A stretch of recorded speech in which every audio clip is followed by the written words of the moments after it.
محبت کا سفر قسط نمبر 6 وقت کا امتحان۔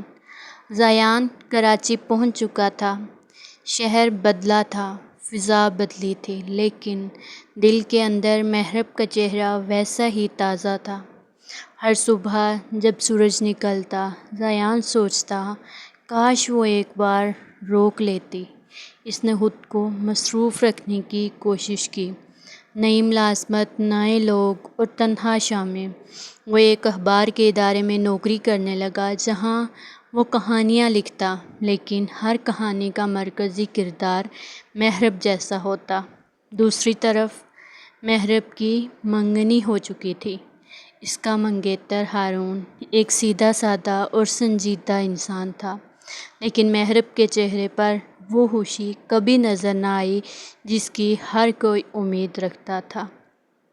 امی ابو اس کی خاموشی کی شرافت سمجھتے رہے، مگر اندر سے وہ بالکل ٹوٹتی جا رہی تھی۔ ہر رات وہ خواب میں زیان کو دیکھتی اور صبح آنکھوں میں نمی لیے جاگتی۔ ایک دن زیان نے محرب کو ایک خط لکھنے کا ارادہ کیا اور پھر اس نے محرب کو ایک خط لکھا۔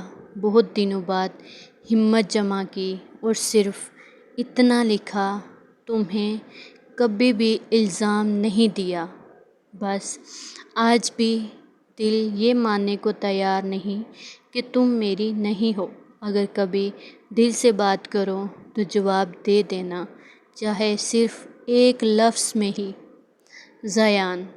اس نے وہ خط لکھا اور پھر اس نے کہا کہ میں اب یہ صرف اتنا لکھ کے اس نے سوچا کہ میں اب یہ محرب کو بھیجوں گا، لیکن وہ خط کبھی محرب تک نہ پہنچ سکا، کیونکہ اس سے پہلے ہی ایک نیا موڑ آ چکا تھا۔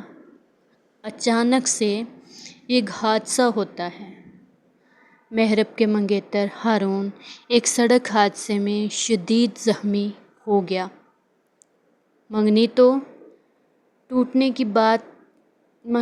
کی بات زبان پر نہ آئی، لیکن حالات نے سب کچھ ہی بدل دیا تھا۔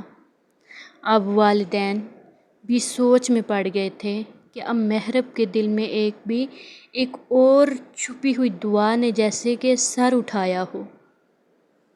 محرب، کیا تقدیر مجھے ایک اور موقع دے گی؟ اب قسط کے اختتام پہ آتے ہیں۔ زیان خط بھیج کر خاموشی سے اب زیان نے خط لکھ دیا ہے، لیکن وہ خاموش ہے۔